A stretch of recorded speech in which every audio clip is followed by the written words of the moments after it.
আসসালামু আলাইকুম রহমতুল্লাহ বরকাতুহ আলহামদুলিল্লাহ ওয়াসসালাতু ওয়াসসালামু আলা মান লা নাবিয়্যা বা'দাহু আম্মা বা'দ। আমরা অনেকেই আমাদের আয় রোজগার কেন কমে যাচ্ছে, বিশেষ করে আমাদের হালাল রিজিকের মধ্যে বরকত কেন কমে যাচ্ছে তা নিয়ে চিন্তিত। ইমাম ইবনুল কাইয়্যিম রাহমাতুল্লাহি আলাইহি তার কিতাব জাদুল মাআদের মধ্যে এমন ৪টি বিষয়ের কথা উল্লেখ করেছেন যার কারণে মানুষের রিজিকের রাস্তা বন্ধ হয়ে যায়। আমরা আমাদের আজকের এপিসোডে সেই ৪টি বিষয় সম্পর্কে জানার চেষ্টা করব, পাশাপাশি দেখার চেষ্টা করব যে এই বিষয়গুলো কোনোভাবে আমাদের জীবনে অনুপ্রবেশ করলো কিনা। ইমাম ইবনুল কাইয়্যিম রাহমাতুল্লাহ আলাইহি তার কিতাব জাদুল মাআদের মধ্যে লেখেন যে আরবাতুন তামনাউর রিজকা নাওমুস সুবহাতি ওয়া কিল্লাতুস সালাতি ওয়াল কাসালু ওয়াল খিয়ানাতু। ৪টি বিষয় মানুষের রিজিককে আটকে দেয়। ১. ভোরবেলার ঘুম। ২. নামাজ আদায় কমে যাওয়া। ৩. অলসতা। ৪. খেয়ানতি।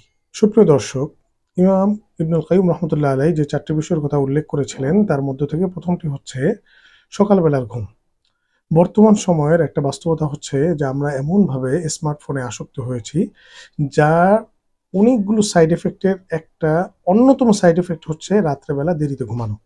আর এরই অনিবার্য পরিণত হচ্ছে সকালবেলার ঘুম।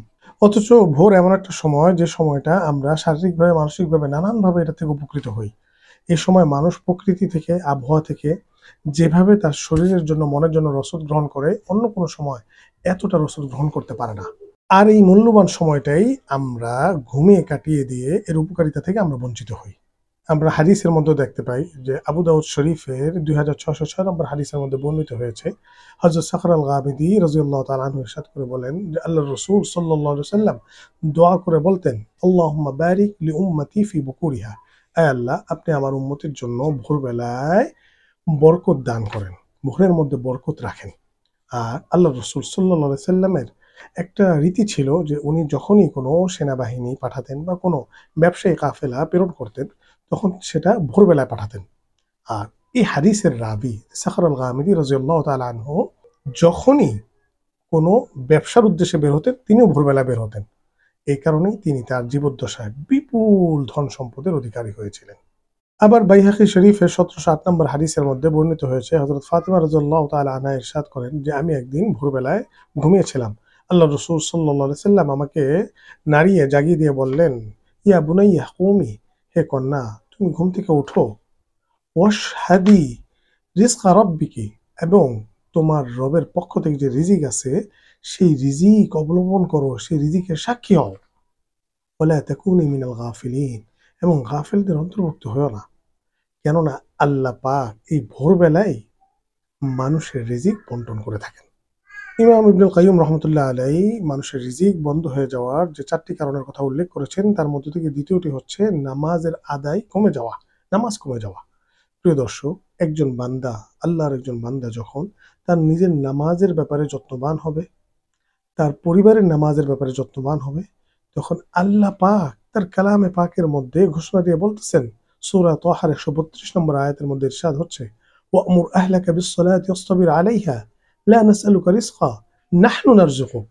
যে তুমি তোমার পরিবারবর্গকে নামাজের জন্য আদেশ করো এবং তার উপর অটল থাকো।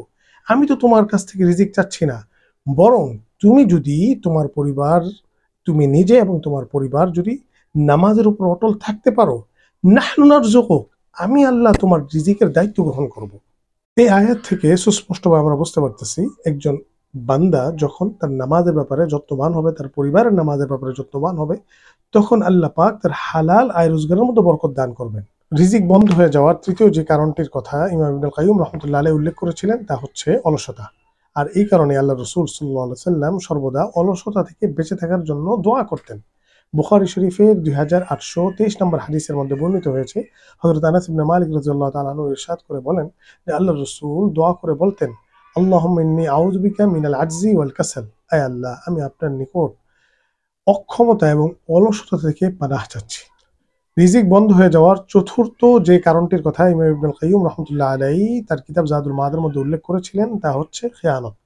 দেখুন, খেয়ানত হচ্ছে অত্যন্ত ক্ষতিকর একটি স্বভাব। আল্লাহর রাসূল সাল্লাল্লাহু আলাইহি সাল্লাম এই স্বভাব থেকেও বেঁচে থাকার জন্য সর্বদা দোয়া করতেন। আবু দাউদ শরীফের 1547 নম্বর হাদিসের মধ্যে বর্ণিত হয়েছে, হযরত আবু হুরায়রা রাদিয়াল্লাহু তাআলা আনহু ইরশাদ করে বলেন, আল্লাহর রাসূল দোয়া করে বলতেন, আল্লাহুম্মা ইন্নী আউযু বিকা মিনাল খিয়ানাতি ফাইন্নাহা বি'সাতিল বিতানা। আয় আল্লাহ, আমি আপনার নিকট খেয়ানত থেকে পানাহ চাচ্ছি, কেননা এটা অত্যন্ত ক্ষতিকর একটি স্বভাব। Dünyada tarih yazıyor Allah'ın asıl anları. Dünyada tarih yazıyor Allah'ın asıl anları. Severek kabulleniyor bu yolda olanları. Severek kabulleniyor bu yolda olanları.